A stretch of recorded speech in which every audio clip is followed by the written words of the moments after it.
The world is full of tours.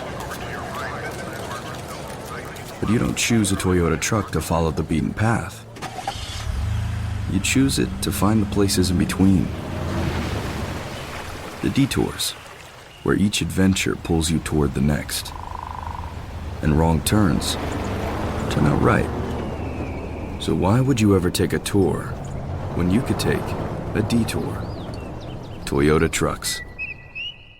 This podcast is for informational purposes only and should not be considered legal, medical, or mental health advice. The views and opinions expressed do not necessarily reflect the official policy or position of the podcast and are not intended to malign any religion, group, club, organization, business, individual, anyone, or anything.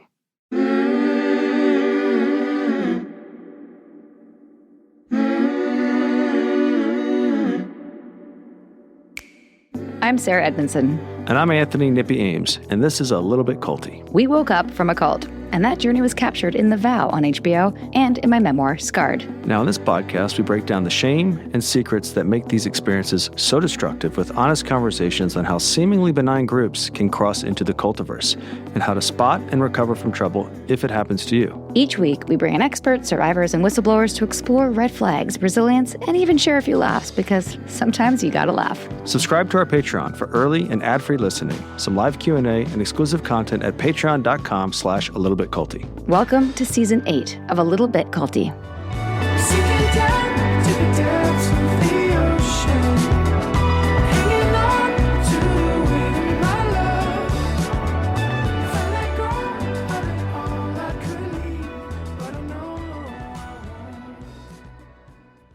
Welcome back to another episode of A Little Bit Culty. Today's guest is a slightly different angle. We are talking to Cheryl Tuppa, part of a large, close-knit family whose life was turned upside down when her then 24-year-old niece Briana typed, "How do I find my soulmate?" into Google and landed in Twin Flames universe. Yes, here we are, again, Clown World, the online spiritual empire run by Jeff and Shaleia, still trucking along. Guess what? They claim to be the second coming of Christ and promise both soulmate union and a guided path to the afterlife in exchange for courses, blah, blah, blah, coaching, MAP, or mind alignment process, and even a cut of members' income. Just to be clear, Jeff is the second coming of Christ. They're not collectively the second coming of Christ. Am I right? That would be quite the package, wouldn't it? 2 for 1. But Cheryl helped us understand how, from the inside, this didn't look like a cult at first, but a hopeful solution to her niece's deep loneliness and longing wrapped in language about healing, destiny, and true love that slowly blurred boundaries around money, labor, and consent. Yes, they hide their douchiness online pretty well. Cheryl shares how Twin Flames universe gained such a power over Briana's love life and choices, how tools like the mirror exercise reshaped her sense of reality, and where the line was crossed from spiritual coaching into financial and emotional exploitation. You may remember Cheryl from the Amazon Prime documentary, Desperately Seeking Soulmate, or heard our past conversations with former member Keely Griffin and investigative journalist Alice Hines. Cheryl's story adds a powerful family perspective. What it's like to watch someone you love disappear into a high-control group, what it really takes to leave after years inside, and the red flags for coercive control when looking online for support. They're very real. Enjoy and buckle up.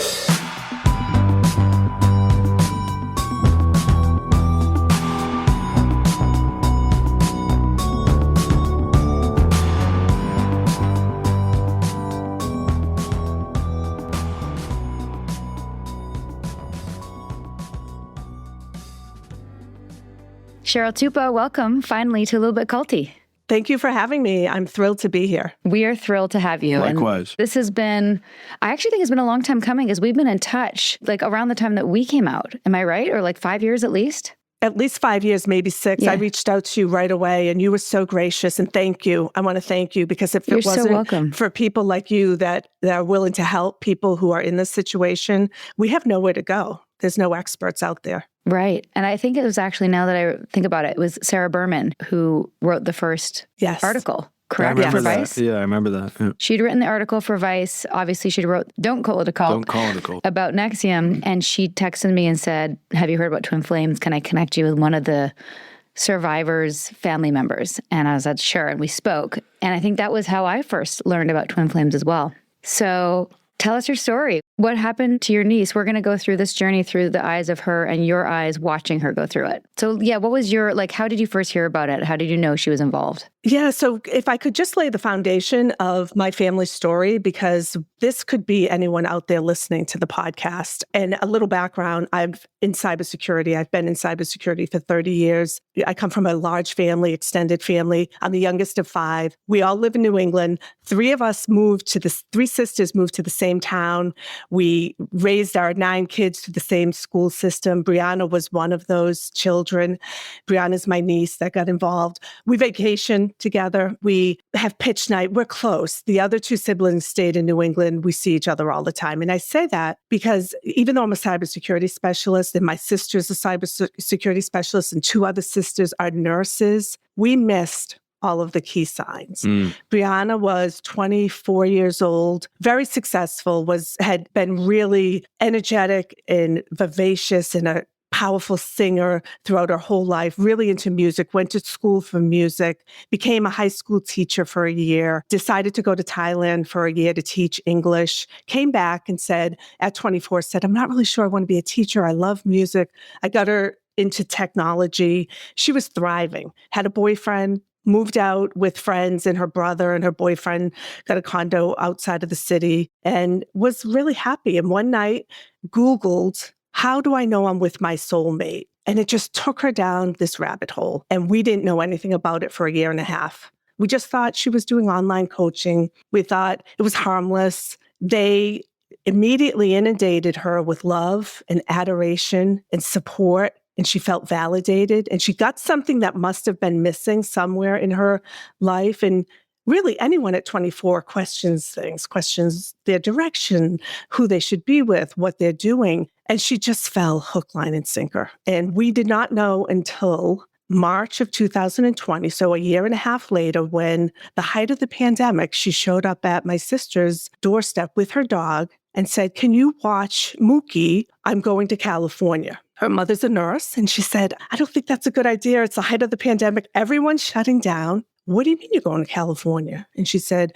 Jeff and Shaleia had a vision and they let Gretchen know, another member, that she is my soulmate. And Lynn said, my sister, Briana's mother said, are you a lesbian? Like, do you feel it in your heart? That's wonderful. And she said, I'm not a lesbian. She is not a woman. She's a masculine form trapped in a female body. And I need to go out there and we have some work to do. And all hell broke loose from that point. What did her mom do or say after that? How did she react? None of us reacted well. How do you? Right? And Lynn beats herself up, but Lynn is so strong. Lynn called all of us. She rallied. She got a virtual team of people and said, okay, you cybersecurity people, go do your sleuthing. Find out everything you can. The nurses, go find out about cults. What's going on here? Cousins, do this. College students, do this. And we became Team Briana without Briana knowing it. Wow. Behind the scenes. Now, you used the word cult right away. How did you know? How was that on your radar versus this is just weird? Yeah, I did something I should have done from day one. I just got online and went to YouTube and watched videos. I could see. I contacted ex-members. I contacted you. We contacted a cult consultant. But so I don't know if the word cult came up. Maybe we were like, this seems strange. Actually, it did. As soon as it was the transitioning piece came up, we're like, that's not normal. So to be clear, she just showed up to her mom's house with this news. There was no precursor. There was no like other signs before that. This was just the extreme. The signs were maybe there. Things like what she was eating. She was following their diet recommendation. You pay for something called Divine Dish, and they give you recipes so that it's a control thing, right? They control what you eat. But we were like, oh, maybe it's just like, one of those, hello, what? We didn't know what it was. We're like, oh, that's interesting. So looking back, that should have been a sign. And she was talking to us, trying to get cousins into, more so the younger kids than, because we were not really tolerant of the conversations, but she was like, this is really great. I wish I joined. I wish I joined when she joined. We didn't know the money that she was spending on it. We didn't know anything about the mirror exercises. And she would try to teach everyone what mirror exercises were. And we can talk about that later. Another way of controlling, what you're doing. And we just thought it was really a spiritual course that she was really into. How much money do you think she spent? Oh, it's thousands and thousands of dollars. Like probably at one point we thought it must have been over $100,000 because courses can run at $8,000 to $10,000. And then, right away. So she goes to California and I'm on the back end. I'm contacting the person she was matched up with at first was Gretchen, who transitioned to Gabe. I contact Gretchen's family. I find them. I'm reaching out to ex-cult members. That's when it became really clear right away. Like, this is not healthy. This is really sick. But we kept thinking she'd snap out of it. I actually called her and I was like the bad cop. I was like, what the fuck are you doing? And she's like, Auntie, if you're going to have negative reaction to this, I'm going to block you. And I was like, you're smart, Briana. We were trying to yell at her and to bring her back to reality. And right away, that didn't work. So Lynn and my other sisters were just love bombing her. We finally realized we had to pretend a lot. We had to fake that we were interested. Tell us what that's about. What does that mean to you? So now she's in California and her and Gretchen are putting out all this material. And I can show you pictures of what they looked like. At this time, they both look like two very attractive 24 and 25-year-olds. They look like a lesbian couple. And she would be like, I'm not a lesbian couple. She's transitioning. Quickly became clear that they didn't like each other. And that was giving us hope. That gave us a lot of hope. Yeah. They would put out YouTube exercises and they were talking about their journey, but they hated each other. And they announced they were in a harmonious union, which means Jeff basically married them to be soulmates together. And that was upsetting to us. So we're like, are you married? Like, we're following all of this through Facebook posts and YouTube videos. And that was really hard to see. She didn't cut off communication, but at that point, that 3 to 6 month period at the beginning, she was limiting how much she talked to us. I just Googled Briana and Gretchen and found some pictures. You'll see the pictures. And then you'll see the transition. And it's shocking when Gabe transitions. Does Gabe actually transition? Yes. Does a full transition? Upper surgery was the last we knew. Yeah. Oh, man. Wow. We noticed they're not getting along. And so, of course, the next step is they get to pay Jeff and Shaleia for a boot camp to teach them how to do their roles correctly because they're not doing it. Now, Briana and Gretchen were very popular in this community, so they wanted them to be successful. They paired them up. They needed them. People were drawn to them. They were charismatic. So they had let them pay, and I think it was $5,000 to go live with them for 6 months and learn. Basically, they were slaves, honestly. They did their cooking, their cleaning, free labor, free cooking. Jeff was teaching Gabe how to smoke cigars, trim his toenails. I don't know. I guess these are manly things. Shop like a man. And they were documenting it. And it was awful to watch. It was cringeworthy.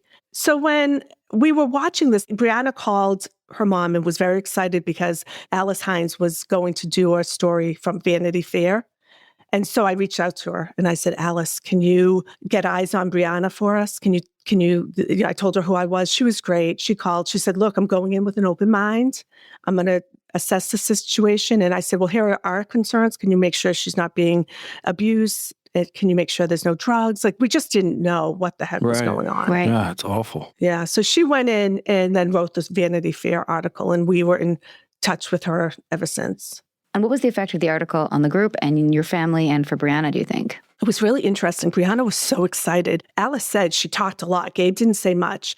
Briana was just so the spotlight, and the buzz was like, this is going to be great. And she was like, Lynn, Mom, the article's coming out. And she didn't know that I talked to Alice. And at the same time, we had actually called the police and the FBI. So we'll talk about that later. Yeah. So we got the article and we were like, oh, this is great because it's not positive. And Briana and other members were really excited about the article. They thought it was good until Jeff told them, this is bad. And shut it down. Said no one can talk about it. No one can publicize it. No rebuttal. Don't share it. And he was mad. He was mad about the article. It's been a while since I read it, but how did they think it was good? I think Briana, being a little naive, just thought my name's in the article about Gabe and I, and Gabe, it was more quoting Gabe. Gabe was saying things like, if you talked to me 3 months ago, I would have told you I was 100% woman. This has been a great experience. Now that I know I'm truly a man, I feel it. And they just thought, that's wonderful. We're getting our story out there. We're going to be popular. And it does get you clicks, right? negative or positive press. Jeff just felt like it was a slam against, it portrayed him as, second, he thought he was Jesus and he's crazy and he spends a lot of money, and which is all true. Yeah, no, portray him how he really is. Yeah. Right. Let me ask you, in terms of like the trans stuff, do you think it was a conscious thing for them to kind of leverage the current zeitgeist of what's going on trans-wise and to make it a part of the community, and like, because there seems to be this kind of... Or was it just because there's a lack of men?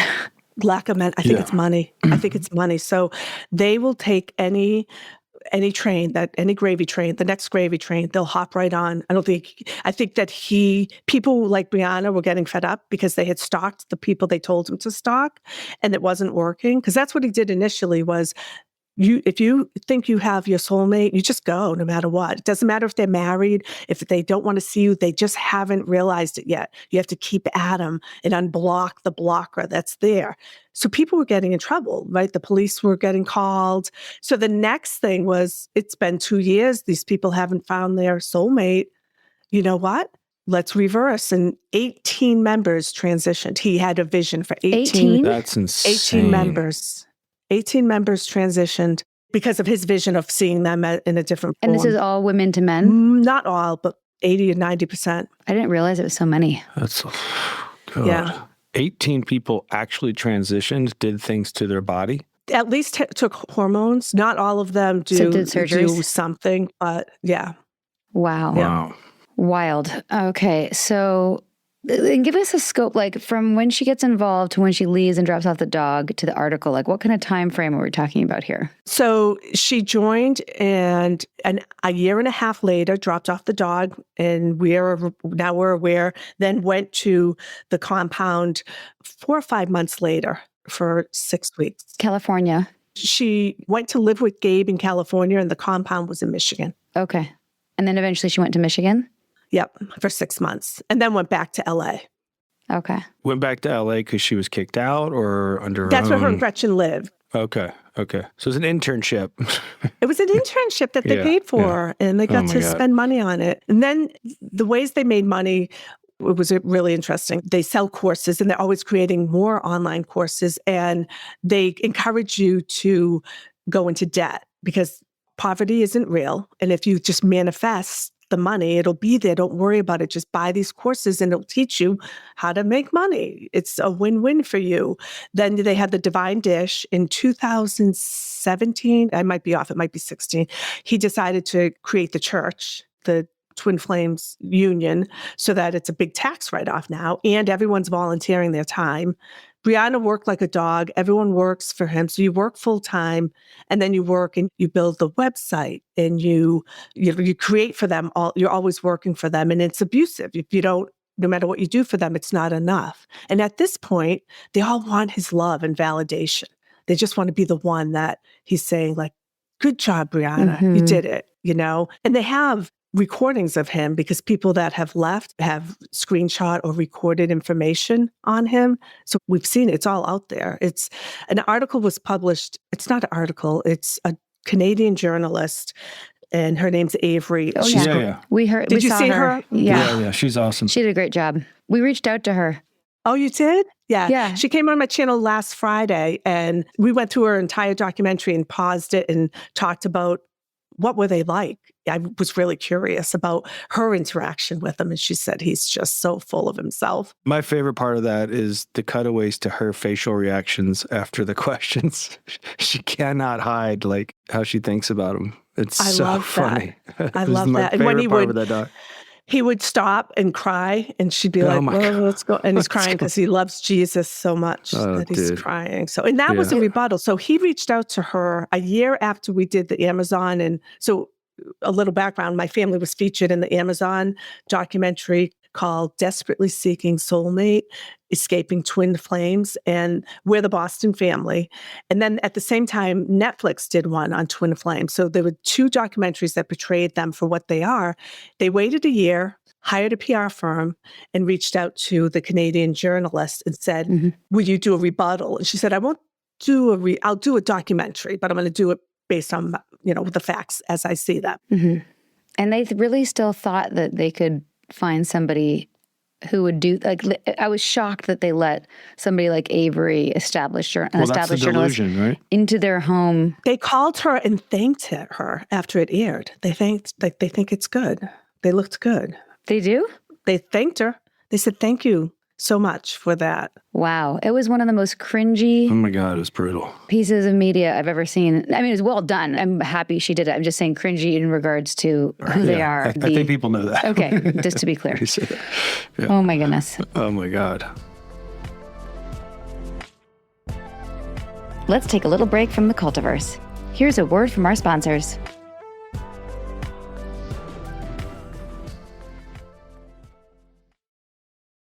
The world is full of tours. But you don't choose a Toyota truck to follow the beaten path. You choose it to find the places in between. The detours, where each adventure pulls you toward the next. And wrong turns turn out right. So why would you ever take a tour when you could take a detour? Toyota Trucks. Ever heard of the 4 love languages? I think that I have all of them, I'm going to be honest, but I also really love gifts. I also love to give gifts. And when it comes to holiday gifting, I want to give things to people that they really love.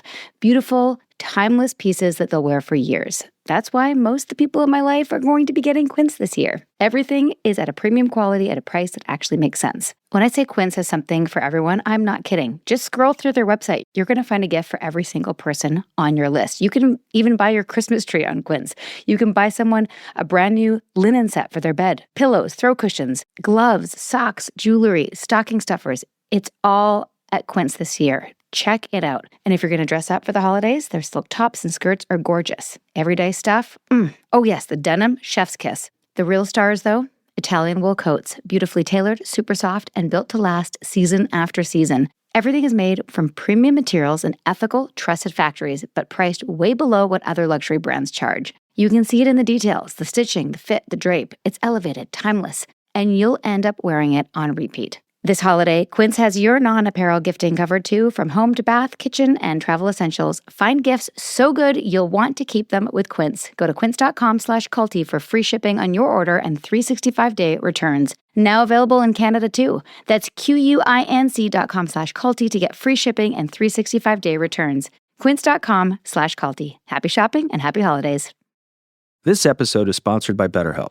The holidays are such a wild mix, right? So much joy and sometimes so much chaos. And traditions. Some of us have a whole catalog of them, and some of us are just starting to create our own. In our house, we're currently perfecting a new hot chocolate recipe with the kids. Yes, I do hot chocolate with the kids. And I'm trying to keep my great aunt's sweet potato pie tradition alive. Emphasis on trying. One tradition I've added for myself is making space for therapy during the holidays. It's honestly been a lifesaver. This time of year can be beautiful, but it can also be overwhelming, lonely, or just a lot. Therapy has given me a way to check in, reset, and actually enjoy the season instead of white-knuckling my way through it. BetterHelp makes it so easy. Their therapists are fully licensed in the U.S. and follow a strict code of conduct, and they do the matching work for you. You just answer a quick questionnaire, and with over 30,000 therapists and a 12-year track record of getting those matches right, you're set up with someone who fits your goals. And if it's not the right fit, switch anytime, no stress. They've helped over 5 million people already, and their live sessions have an average 4.9 out of 5 rating from more than 1.7 million reviews. Close the year with clarity instead of chaos. This December, start a new tradition by taking care of you. Our listeners get 10% off betterhelp.com/culty. That's betterhelp.com/culty. Thank you for listening. Now, let's dive back into the cultiverse. How are you doing during all this? Like, what's the state of affairs at home? The state of affairs at home for Lynn was really horrific. I mean, but I will say, when you deal with this for 7 years, it becomes your new norm. And you don't tend to talk to people about it because they can't even imagine. If you told me 10 years ago that my family member would be in a cult, I would be like, you're crazy. And I wouldn't even, I would think someone who was in a cult maybe had like, well, what's wrong with your family? And when I read comments from that documentary, I do see like, well, obviously there was something wrong with Briana. I've heard she looks autistic, which she doesn't. She's beautiful. She must be a loner. There's something wrong with the families. There isn't. You guys know this. We're normal. Yeah. No, that people have Normal to say that. people. Yeah. They have to say that to protect themselves. My job with my YouTube channel is just to spread the word for two reasons. Number one, hopefully help a family avoid this group in the future. And number two, help build a case to bring Twin Flames universe down. That's a good goal. Unfortunately, we're in a situation, unless it's happened to you or someone you know, you're not really going to understand how it happens. And really, this is in the forward of our book. It's how we end the book. We have a new book coming. If you think that you're not susceptible, in a lot of ways, you're advertising your blind spot. Right. And fortifying it by saying that, because everyone has their moment, even if it's only for like a week or whatever, where they might be susceptible to something. And then if Twin Flames comes across your feed in Google at the right time, it may be 3 months later, you don't even notice it. It just might be the right time. The right time. When you were susceptible, and then it's off and running. I think in Briana's case, it was the worst case scenario. It was a vulnerable moment, but she's super strong-willed. So once she went in, she wasn't easily brought back. It was 7 years and it was a journey. So she went to the boot camp. Now she's going back to LA to live with him. Her, at this point, it's her. Now we're into 2021. She's still in touch with us, though. She still comes home for holidays. Well, that's good. Still vacations in Maine with us. There was one point where we noticed it was really ramping up, that someone was trying to have her shut down. She was still on her mom's phone. She went off her mom's phone. You know, kids, my kids are in their 30s. They're still on my phone plan. That's just, I don't think that's abnormal. But she was getting off her phone plan during the summer of 2022. She was just being kind of cagey and said, Mom, I'm going to stop home. I need all my documentation. I need my birth certificate. I need my passport. I'm coming home with Gabe. We're going to stop by. We can't stay. And I'll be there tomorrow. So Lynn calls us and we come up with a plan. We're like, don't give her shit. Don't give her we might never see her again. Don't do it. So Briana and Gabe walk in at 8:00 Saturday morning, and the sisters are there, the aunties are there.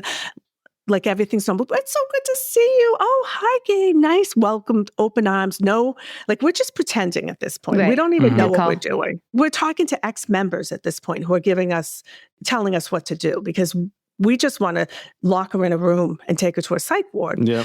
And so she's like, oh, I need my She didn't want to talk. It was weird. Like, she just wanted to get away from us. And we're like, Gabe, are you going to come on vacation with us? Like, tell us, why don't you stay? We'll go to lunch.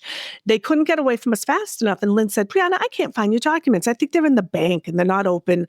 Like, totally played it well. So because we knew if she got her birth certificate and passport, we would not see her again. And so they left, and she took a dress too, and it was a white dress. And we're like, there's a wedding. Something's happening. We felt it ramping up. And then that's 2022. By February, Briana came home and kind of had a little bit of a breakdown. She said, Mom, I need to come home. She came home alone and just said, what am I doing with Gabe? Gabe's a woman. She's a woman. I hate her. I hate LA. I hate being there. I hate everything about it. And we were like, oh, thank God. And we just embraced her. And we took her with us everywhere, but she was always crying, shaking, having the dry heaves. She wasn't well. She just wasn't well. And we didn't know what to do. For 6 weeks, we were like, come on, we're going to have coffee. We're doing this. And then after 6 weeks, they just kept dragging her back. And all of a sudden, in March, from February to March, she was a mess. And then she lost her job because she wasn't showing up, as you can imagine. And she, in March, said, I'm going back to LA. Jeff told me that I'm just going through a block and I really do need to finish this. I started it. I have to finish it. And we were like, you're not going back. So she bought a ticket, didn't get on that flight. The next day, bought another ticket, didn't get on that flight. It took 4 tickets. And the 4th day, her mama called and said she got on the flight. And we were just devastated. At that point, we had hired a cult consultant, which cost thousands of dollars. I mean, It was very expensive. And we didn't know what to do. We were all just devastated. God. What did the consultants say? What worked, what didn't? The consultant gave us some really good advice in terms of, honestly, if I'm being honest, I was always like 3 steps ahead of the consultant just because of my cybersecurity background. So I was like showing up with names of Gabe's relatives, with places where they've worked, stuff that Jeff and Shaleia have been doing. He wasn't focused in the details. He was focused on why she joined. Where he helped us is what her state of mind is. and things not to do. Like he encouraged us to be a safe landing always. So he said, always love her to death because they're not loving her. They're abusing her. Don't abuse her. Don't yell. Don't make judgment calls. This isn't her fault. That was really helpful. That is good. Yeah. I feel like I said something bad. I didn't mean to about the consult. It's just that I it's wanted fine. more detail. I wanted more. You want an action plan. I wanted an action plan. And he wanted us to spend a lot of money on a workshop for a weekend. We wanted him to go get her and bring her back. Like, we don't know how it works. Yeah, they don't do that anymore. No. And also, I mean, part of me would want revenge. That whole thing of someone messing with my daughter in the arrogant way that he does it and violating the boundaries of my family's home would just really just grind my gears. To me, that's the most... That doesn't come into play for me until after she's home safe and I start going through doing my channel and I'm rereading all of our texts and going through everything, and then I get mad. You get to a point where you're just so desperate to get her home. So she goes back and she's trying to make it work, but we never gave up. We just, you know what you do? You just go back to life. You just go back to your busy life and you're hoping at that point, because she is a grown-up too. So when I called the police, they went and checked on her and they're like, we've had calls, we talked to her, she wants to be there. You know, they ask her, are you here on your own free will? Yeah, I want to be here. And then they directed me to call the FBI. So I called the FBI in Michigan, and we're still in contact, but they don't give me information. I just give them information. That's how it works, unfortunately. We'll get to the FBI in a little bit. She goes back to California in March, and now we're involved in the documentary, and I give her mother a lot of credit because she said, yeah, let's do it. That was her way of getting them. She goes, let's put our story out there. Whether she comes back or not, I don't want this to happen to other families. I want to get this out in the public. So we're filming the documentary in November of 2022, and as it is that week, she called Lynn and said, I want to come home. I want to escape. I don't want anyone to know. I need a ticket. I need to quietly send some stuff home. She ended up she has 2 dogs. She left in the middle of the night with the 2 dogs, took her car and went to the airport and didn't tell Gabe. Gabe was sleeping and flew home the day we were filming the documentary. And we couldn't tell the people in the documentary. Like, no one knew that she was coming home. Plus, we needed to make sure she was home for good. So once she came home, November of 2022, she came home and was a complete mess. She just was a shell of herself and decided, I'm not supposed to be with Gabe. Like, this is so wrong. But I am so committed to these people and to my community. I'm not going to leave because I think I can fix it. It's Jeff and Shaleia, and I know who the problem people are. So I'm going to stay in it. And that wasn't healthy because they were stripping away all of her duties until she was going to go back to Gabe. They were charging her money. It was such an abusive relationship at that point, but she actually didn't completely get out of the cult until this August of this past year. Okay, so after she came home, she was not with Gabe, but she was still like engaging online. Yeah, still engaging online, still talking to people, still knee-deep doing work, giving money. Yeah. So yeah, still involved with it and doing the recipe. Biggest thing for us was when she gave up the divine dish. And that was just over the summer. Because that was her project? No, it was just that she was dedicated to eating the food that they told her to. That's how so she paid for the recipes. Wow. Does she know that ChatGTP can make her really good free recipes now? It's just this thing.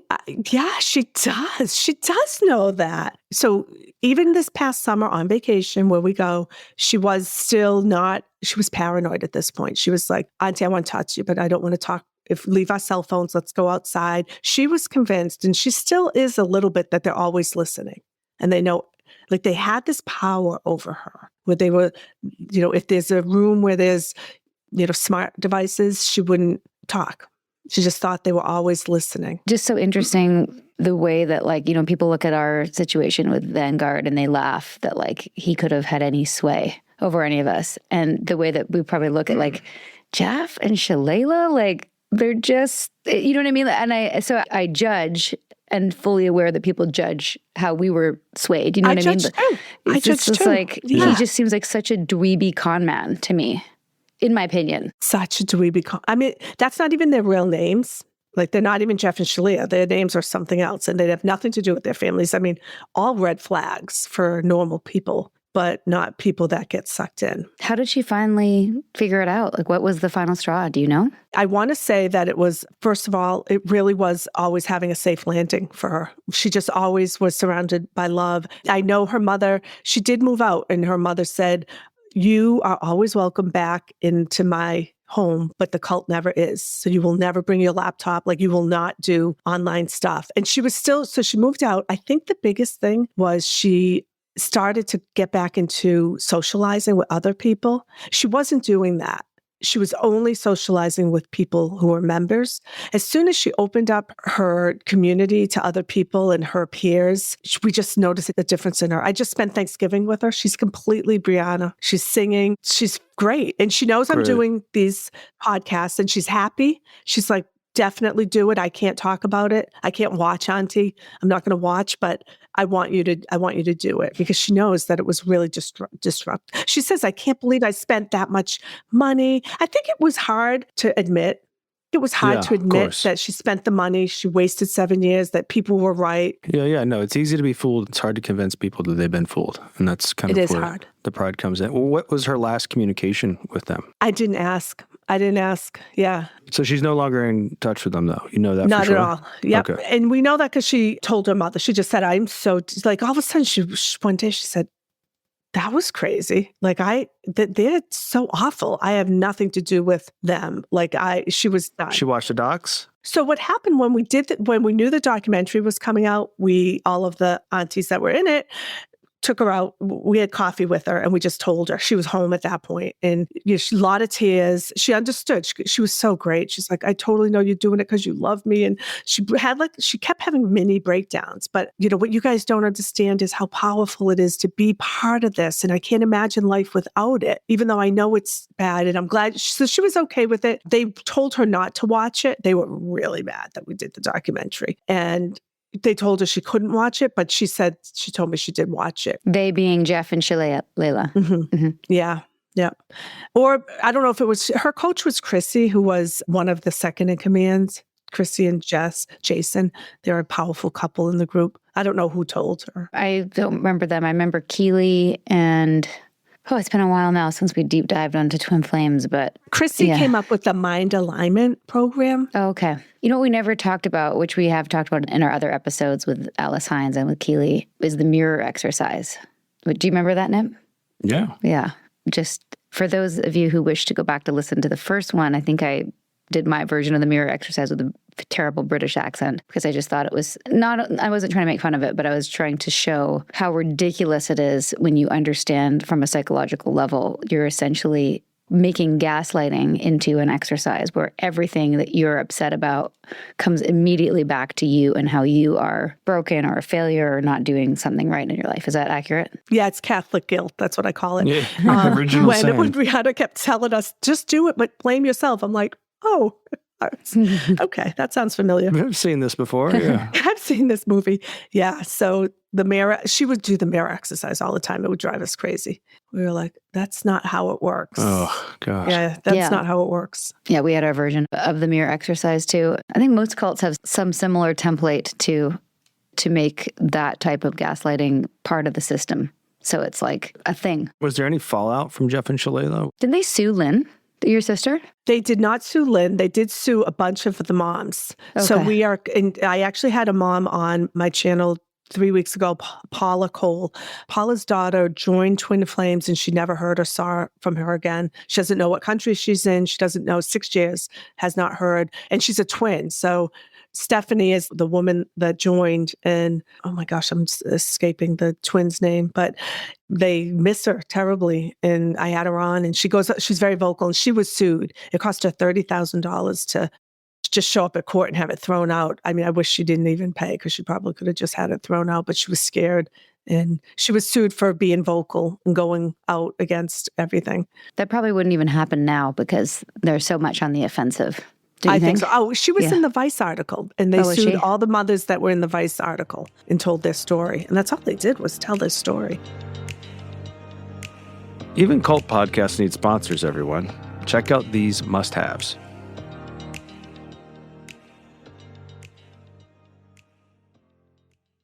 Somehow, the holidays are already here, and I've learned the hard way that getting ready now makes all the difference later. Yes, if I can knock out some of the decorating, the guest prep, the gift shopping just a little bit early, I can actually get to enjoy the season. You know, the cozy movie nights, the lights at the local botanical gardens, baking with the kids, all of it, instead of running around at the last minute like a chicken with her head cut off. Wayfair has been our secret weapon for just that. They have got everything: bedding, decor, lighting, gifts, and the shipping is so fast, which is so key this time of year. We just refreshed our guest room and added a few festive touches to the living room, and it all showed up in days. I've also ordered some garlands, some new stockings, some serving platters for hosting potlucks, and I picked these items quickly, looking at all the customer reviews. I love the quality, and I love how they all look in our home. It feels very festive and cozy in here. We even grabbed some extra storage bins for all the ornaments and kitchen essentials that somehow keep accumulating. Who doesn't need some storage bins? People. Log on to Wayfair. If you're still figuring out gifts, their guides make it easy to find something for everyone in the family. No endless scrolling required. Wayfair really is the one-stop shop for getting your home and holiday list ready so you can actually slow down and enjoy the holiday once it hits. Get last-minute hosting essentials, gifts for all your loved ones, and decor to celebrate the holidays for way less. Head to wayfair.com right now to shop all things home. That's WAYFAIR.com. Wayfair. Every style, every home. You know how this time of year everyone's running on caffeine and leftover Halloween candy and whatever's left of their immune system? Yep, that's why we've been leaning hard on AG1. It's our daily green scoop of sanity. One drink that replaces your multivitamin, pre- and probiotics, superfoods, and antioxidants. We call it adulting in a cup. Between traveling back and forth between Atlanta and Vancouver, hosting family, and pretending we have our routines under control, it's easy to fall off the healthy wagon. AG1 Next Gen makes it simple to stay on track. It's got even more vitamins and minerals, plus gut-supporting pre- and probiotics that keep everything, moving smoothly. We love AG1 because it's one of those rare habits that actually sticks. You just scoop, shake, drink. Done. No 47-step wellness routine required, especially if you're trying to simplify your life going into the new year. We just did a little family trip to Mexico and brought the travel packs, and I'm so glad I did because not only did I not have to drag a big Ziploc bag full of different supplements, I just brought my AG1. And that morning routine kept us and our guts in tip-top shape for the trip. Very important. AG1 now has their best offer ever. If you head to drinkag1.com/culty, you'll get the welcome kit, a morning person hat, a bottle of vitamin D3 and K2, an AG flavor sampler, and you'll get to try their new sleep supplement, AGZ, for free, which has been a total game changer for my nightly routine. That's drinkag1.com/culty for $126 in free gifts for new subscribers. This holiday season has already been a little bit stressful. We went away for Thanksgiving and I had to go back to Vancouver for a last-minute family thing. And between that travel and figuring out what my kids want for Christmas and hosting and holiday band concerts and last-minute plans, let's be honest, money stress, it's really easy to lose track of where your cash is actually going. That's why we've been using Monarch. Rated Wall Street Journal's best budgeting app of 2025, Monarch is an all-in-one personal finance tool that brings your entire financial life together in a clean dashboard on your phone or laptop. Right now, I'm keeping an eye on our holiday spending categories so we don't start the new year with a debt hangover. Monarch lets you link everything: checking, investments, retirement, even property value, so you can see your true net worth and stay on top of your year-end priorities. Nippy and I use it for quick weekly money check-ins, which has made financial conversations way easier and far less stressful. Thank you, Monarch. Ignoring your finances completely can get expensive fast. If you don't pay attention, you might miss chances to save more, invest smarter, or move closer to big goals. One of ours is buying a home in the next year, so we got to get on top of it. And Monarch keeps you informed even in the chaos of the holidays. Don't let financial opportunities slip through the cracks. Use code CULTY at monarch.com in your browser for half off your first year. That's 50% off your first year at monarch.com with code CULTY. Happy holidays.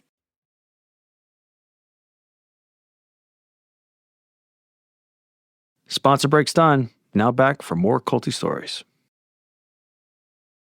So what's happening now? So Briana's moving on. She's singing, getting her life back. What's happening with the group and the call? Are you still following it voraciously? Oh, yeah. Yeah. What's really hard to understand? I don't know how, I'm trying to get my hands on, because they're private. How many members do they have? They have hundreds of thousands on Facebook. They have probably, I'm thinking it's around 2,000 to 4,000. Other cult specialists have reached out to me and said, just be careful. They're like the next digital Jonestown. Like they're big. They're really big. They really escalated during the pandemic, right? Everyone was stuck at home. The documentaries, unfortunately, increase the clicks. I don't know if it increases memberships, but people go, oh, I want to go check them out. So their numbers looked better. You asked about whether they do the trans thing for a specific reason. And I said it's a moneymaker. Their next moneymaker that they've moved on to is, I don't know if you've seen, is that Jeff, through ChatGPT, thank goodness, Jeff can diagnose and cure autism. So Shaleia has autism. Wow. Shaleia has autism. Chrissy and Jason have autism. I did but see he's that curing announcement. them. Mm-hmm. He's curing them. So that, thankfully, so that they just jump on whatever the next. So that's why I don't think they really care about the trans movement or took advantage of it. It was like a means to make soulmates and make money together. So I'm trying to get in touch with Keely. I want to have Keely on. A lot of her information helped the raid. There was an FBI It's a raid, yeah. So what happened was they decided to build a community, and they currently have 16 couples living. I don't know what it looks like. I guess they bought houses. Gabe moved to Michigan. Gabe's in Michigan. 16 couples. And the FBI did raid, I think it was in July, and they took hard drives, laptops, computers. The DA is building a case. I reached out to the DA, sent her my channel. They wanted to talk to Briana. It was too early. I don't think Briana was in the state of mind to help. She will, though. She will definitely help build the case against them. It's going to have to be around labor laws and tax evasion. Yeah. Yeah. It seems like a no-brainer. Like in terms of, you even have Jeff on tape saying, we're going to make ourselves a church so that we don't pay taxes. Yeah. Right? Hello. He's on tape saying that. I mean. Well, our legal system doesn't have precedents for emotional abuse and coercion. So you have to get them on labor laws and actually things that you can have forensics and intel to cite. And neither does our medical community. Like no one could help us with we actually took Briana to the doctor and told them what was going. They were no help at all. They were like, "What?" Like when she was home with us and willing to go, and they. Yeah, they and what would you do. say? Like, how could you say that she has PTSD? Like, what would the claim be? We just took them in. We were hoping they would say she probably should go to a psych ward for some time, because that's the direction we were heading in. If you think about it, like most people have been coerced. So in order to have some sort of standard and practice for coercion, you would have to admit that like, hey, maybe I've been coerced, which most people aren't willing to do. And it's hard to come up with a certain standard and practice of, someone's intent, number one, right, to coerce. Some people don't even know they're being coerced or even being coerced or doing the coercion because it's been so normalized. We have a lot of that going on in our culture and society. And the behaviors of coercion aren't exactly obvious. So you take someone to diagnosis with it, it's a very hard thing to diagnose because you also have to get someone to be emotionally honest about how they were coerced. So it's complex. It's hard to see. It's hard to diagnose. It's hard to see. We were just looking for help. We did find a therapist who was phenomenal. The documentary offered her up to us for Briana for a year, and she was so helpful. That was really good. Was it Rachel Bernstein? It was, yeah. It was great. Great. She knows what she's looking at. Yeah. First of all, the FBI had no idea what they were looking at, which fair enough. They're more like, physical crimes. And it takes a good therapist to understand what they're looking at as well. So hopefully we're moving that needle a little bit. We didn't talk about the mind alignment program. That really messed up Briana. So what they do is they create trauma in your past life so that you're bonded to them. They had a really hard time with Briana because we kind of had a good life. So they told her in World War II, her ancestors went through a lot of trauma that was manifesting in her. And we were like, what? So that's how far back they went with her.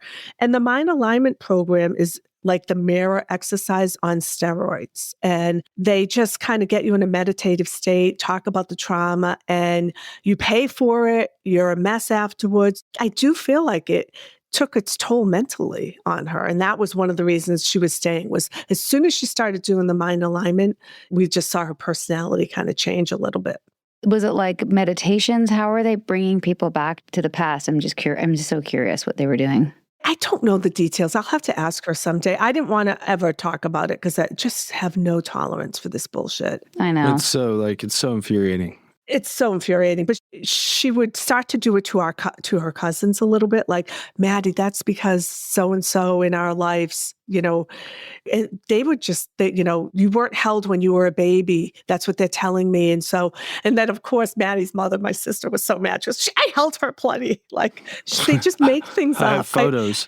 You can't try to put logic. And I was saying to Lisa, you can't get mad at her. Like, this is just crazy talk. So I think they get you in a meditative state and they plant seeds, and because anything they can do to make you not, and that's why it's important if you're going through this to be a safe landing, because they're trying to destroy your relationship. Because if you don't have someone to go home to, Gabe didn't have anyone doing that. I finally got in touch with Gabe's brother, but he was only 21 at the time, and I was a lot for him. He was like, "What? How'd you find me? What? Who are you?" And he goes, "Yeah, it's strange, but like they didn't want any.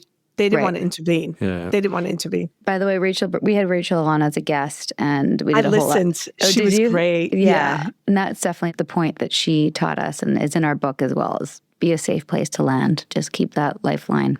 Well, that was the biggest thing for us. We had mixed reactions to our exit, but it was mostly a safe place to land. And mostly welcome back. Yeah. A few I told you so's.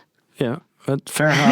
Yeah. Fair enough. My husband has a hard time with this. I'll be honest with you. My husband has a hard time. What's his take? She knew better. Like, I'm going to kill those. Sort of what Tiffany was saying. Like, I'm just going to kill him. Like, we're protectors. Weour impulses are like, he this couldn't is watch bullshit. the documentary. He gets too upset. So do I. Yeah. So having a safe landing sounds easy and logical, but we had to be told to do it. We had to be told, first of all. Didn't even occur to us. It's not your instinct. Yeah. No. It's definitely not your instinct. So you've been through hell and back with Briana. I'm so relieved that she got out. It's so interesting knowing you, virtually, since you reached out so many years ago. I remember where I was standing in my apartment back in Vancouver when you called. It's so funny when you could remember something like that. And I remember trying to give you as best advice as I could about Briana, but obviously I don't know her. And then I get to meet her virtually again in the dock, and now knowing that she's out is just such a relief. Victory. And she's lucky to have the family that she came from. Yeah. So lucky. I don't think you know how important that phone call was to me, because we had just watched the documentary, I think, too, The Vow. on HBO. The Vow. And I thought, I found your Instagram, I think, first. And I thought, I was just reaching out to everyone. And the fact that you were like, absolutely, I'll talk to you, meant so much to me. And I hope to do that. I want to pay it forward and do that for other people. And the ex-members have been so helpful to me. I think there's a future where we sit around where this is over, they're brought to justice, and everyone's healed, and hopefully that's soon. They need to be in jail. They're both They diabolical. need to be in jail. I think the thing that used to get me so angry was their shopping trips. So I would watch them go shopping and spend thousands and thousands on the yellow Porsche, name brand, everything, the pocketbooks, the shoes, it's one thing to take people's money, but then to flash it like that was shocking to me. It was shocking. The whole, bought a beautiful house, but then renovated the whole thing. I mean, I was in deep. I was watching hours and hours of their content. It's such a relief not to be doing that now. And then the whole time they were trying to conceive, that was a weird thing as well, too. I mean, everything they do is really weird. And now they have a daughter, and the daughter's going to be in a harmonious union with only them and God. I mean, Hope Child Services checks that out. Yeah, I do too. So you've really been, through this with her as an anchor and giving the soft place to land. What would you say, now that you know what you know, is the big learning in terms of what were the red flags you missed from the early on, do you think? So if someone today told me, if someone close in my family said, hey, I'm so excited, I have this new community that I'm joining or I'm part of, I'm really excited, I'm all in, I'm investigating, I might join it. I did nothing. I didn't even ask her the name of she was 24, she was an adult. I didn't do anything. I would listen more, and the first red flag, I would just swoop in and join it with her. That sounds great. I'm going to join. I want to be in it with you. One member's mother did that, and it saved that member's life. So because she joined and then was able to like show her what was problematic about it, or how did she do it?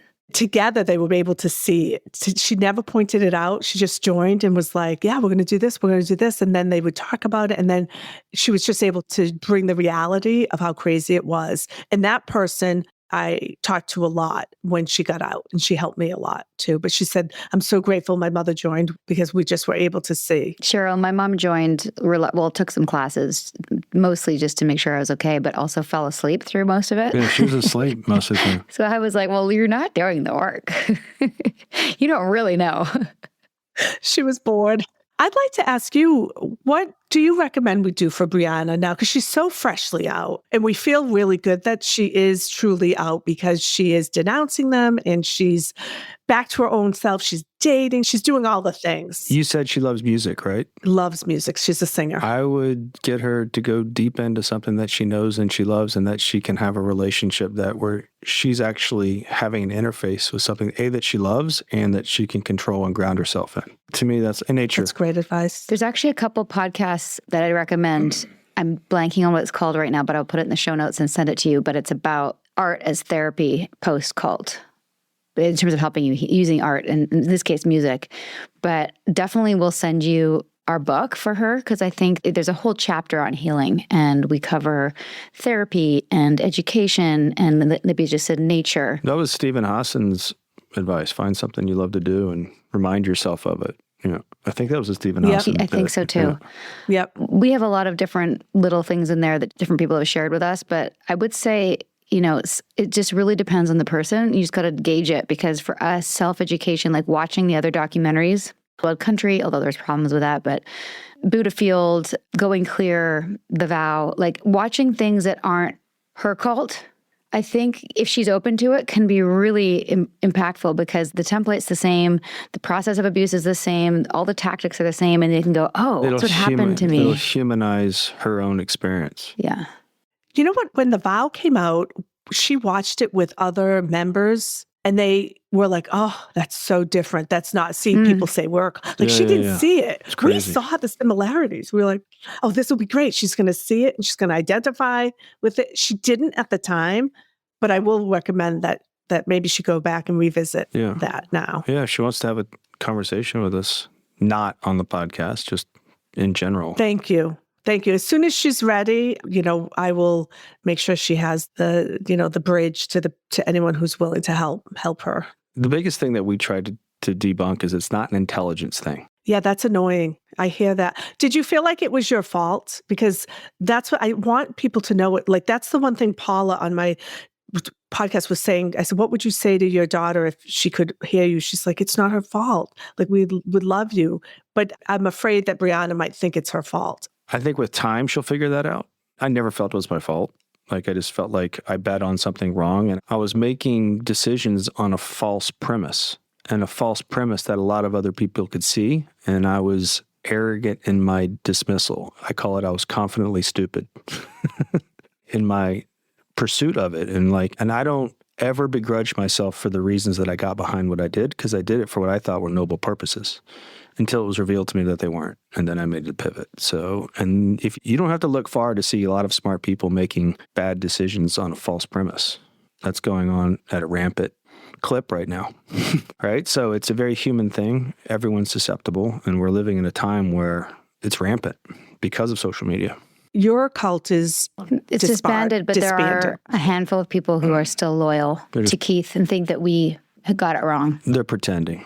Okay. I'm wondering if Briana, there was one woman in Israel that she was super, super close with, and I wonder if she's still, I think I'll check in with her and see if she's still in communication with her. And I could see that she would be, to try to get her out, but I wouldn't want the reverse to happen. The fault thing is interesting because, and we also talk about this in the book, is that it is important at some point to embrace or understand what was going on for you or where her you were susceptible individually. Yeah, what made you susceptible, which is different than being your fault. Like for me, one of my susceptibilities, I mean, there's the obvious things like looking for community and purpose and meaning and answering life's big questions. Like that almost is for everybody. But for me personally, needing to feel special and what the Stripe path gave. That was Briana. Yeah. Validation. She wanted validation. Getting the gold star, the Stripe path of within NXIVM gave me something like, well, if I do this and this, and I'll get that little crumb or the gold star. And that it's important to know that, to know it's normal. It's not a flaw. It's a very human quality.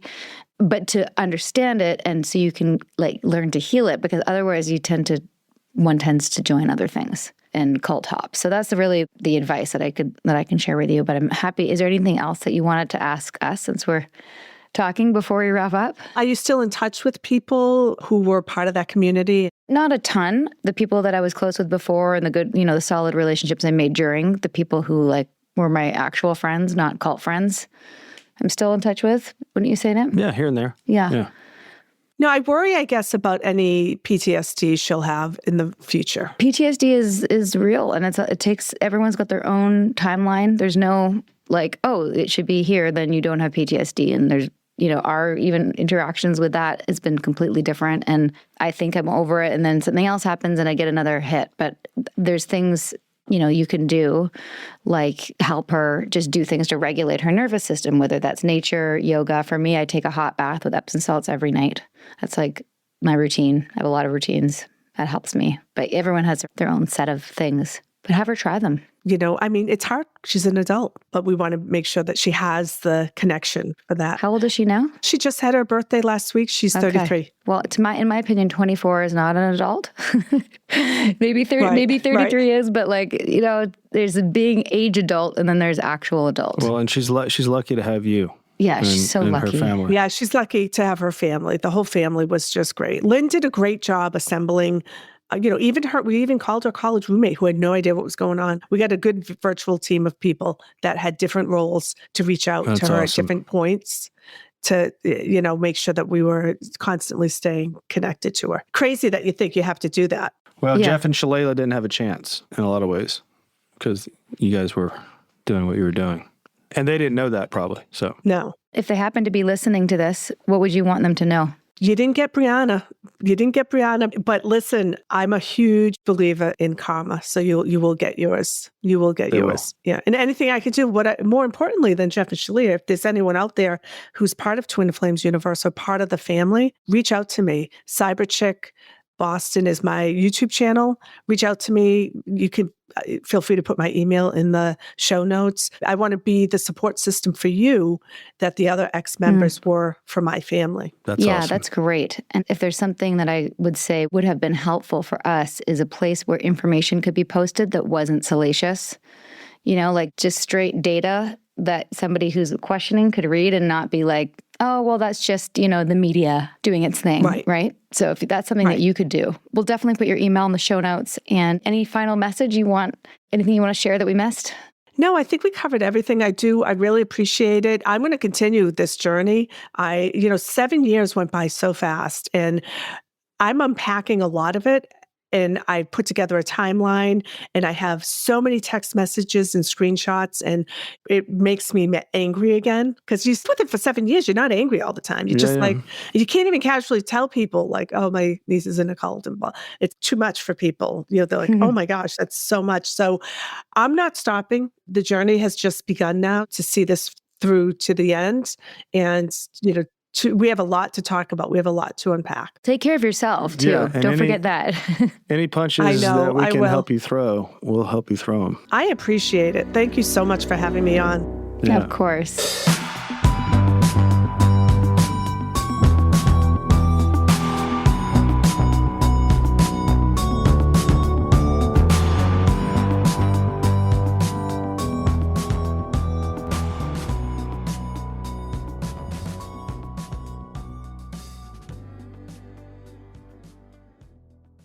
When it comes to holiday gifting, I'm done giving people stuff that ends up in the re-gift pile. I want to give things they actually love, like I'm wearing this for the next 10 years love. That's why I'm going with Quince. Quince is basically my secret source for luxury without the luxury markup. We're talking soft Mongolian cashmere sweaters for about $50. I have 2 of those that look and feel totally designer. Italian coats that are tailored, warm, and so beautifully made you'll swear they came from some fancy boutique. And everything else, silk tops, perfectly cut denim, and winter coats crafted for premium materials in ethical factories. The stitching, the fit, the drape all looks elevated and timeless. So if you want to give a gift that people actually wear on repeat, Quince is the move. Sarah bought me some white tees, basic and perfect. Sarah bought herself an organic cotton fisherman crew sweater in rose pink that she looks dope in. We are going to be buying quite a few of our Christmas gifts from Quince. Cashmere socks in the stocking, anyone? Yes, please. Find gifts so good you'll want to keep them with Quince. Go to quince.com/culty for free shipping on your order and 365-day returns. Now available in Canada too. That's QUINCE.com/culty to get free shipping and 365-day returns. Quince.com/culty. We've been shopping at Whole Foods since way before I moved to Atlanta, probably over 2 decades actually. And now we've officially decided that it's our holiday headquarters this year. Whether we're hosting the big dinner or just showing up trying to look like we have our lives together, they've got literally everything we need. If we're hosting, we grab their heat and eat sides from prepared foods, zero stress, maximum delicious, and stock our pantry with their budget-friendly 365 staples, cream of mushroom soup, stuffing mix, French-style green beans, basically all the holiday essentials without the holiday panic. Yes, please. Plus, we're treating the family to some limited edition desserts, holiday rum cake, obviously. If I'm a guest, I will never show up empty-handed. Thanks, Mom, for teaching me that life lesson. So I snag one of Whole Foods' expertly curated cheeses and some maybe gluten-free crackers, some gorgeous flower arrangement, instant hero status. Oh, I just threw this together, no big deal. And for the main event, they've got their showstoppers, bone-in spiral ham, rib roasts, and even some amazing seafood like king crab. Lots of sales happening all month, and everything meets their strict ingredient standards. No antibiotics ever on any of those proteins. Gift giving? Done. Seasonal candles, clean body care sets, cookie gift boxes. I can literally check everyone off my list in one trip. And if I'm in a hurry, which to be honest, I usually am, I just order online for pickup or deliver in selected zip codes. Boom, no crowds, no chaos, just holiday magic. Shop for everything you need at Whole Foods Market, your holiday headquarters. Join me and follow the podcast Conspiracy Theories, where we explore what's really going on behind the official narrative. Like, what if the Loch Ness Monster isn't a monster at all, but an elephant? What do the richest 1% know that we don't? And why are they building all those bunkers? And really, what the heck is going on with the Denver airport? Join me every week to see just how high up this goes on the Spotify podcast, Conspiracy Theories. Listen on Spotify or wherever you get your podcasts. I can't wait to wrap up the story of Jeff and Shaleia once and for all. Hopefully by the time this drops, we'll have more news about what happened with the raid, and those two will go to jail for their crimes. I still think it's hilarious that they made everyone watch The Vow as an example of what they're not. That's my Christmas wish. Send these two people to jail. Bury him with his Porsche. Thanks, everybody. Let us know what you thought of the episode. Like, link, subscribe. You know what to do. Bye-bye. Sinking down to the depths of the ocean, hanging on to the weight of my love. If I let go of it all, I could leave, but I know I